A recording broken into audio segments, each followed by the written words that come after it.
Drama serial Bismil के upcoming episode में हम देखेंगे कि तौकीर तासीर अपने किए पर अब पछता रहा होता है, लेकिन अब उसकी शर्मिंदगी का या पछताने का कोई फ़ायदा नहीं होता क्योंकि वो अपने बेटे को खो चुका होता है।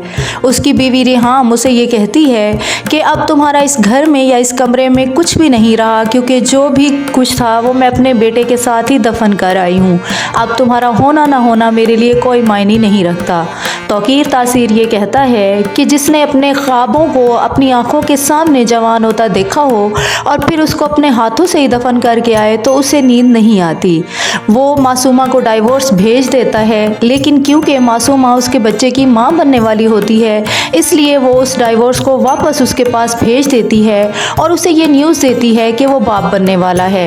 तौकीर तासीर ये सोचता है कि अब उसे बच्चे की ज़रूरत है, क्योंकि उसका एक अकलौता वारिस जो था उसे वो अपने हाथों से दफन कराया है, तो उसे ये बच्चा चाहिए। लेकिन वो मासूमा की तरफ कोई रुजू नहीं करता, जिससे मासूमा चिढ़ जाती है। वो ये कहती है कि तौकीर तासीर अगर मुझसे अपना ये हक छीनना चाहेगा तो उसे लग पता जाएगा कि मैं करती क्या हूँ। उसकी माँ उसे समझाती है कि वो इस हालत में इतना गुस्सा ना करे, इतना हाइपर ना हो, क्योंकि ये उसकी सेहत के लिए ठीक नहीं है और वैसे भी वो मुस्तकबिल के शहंशाह की मां बनने वाली है जो अकलौता वारिस होगा तौकीर तासीर का। तो इसलिए रिहाम को इस बात के लिए परेशान होना चाहिए कि अब उसका वारिस आ गया है, लेकिन मासूमा को इस बात के लिए अब परेशान नहीं होना चाहिए।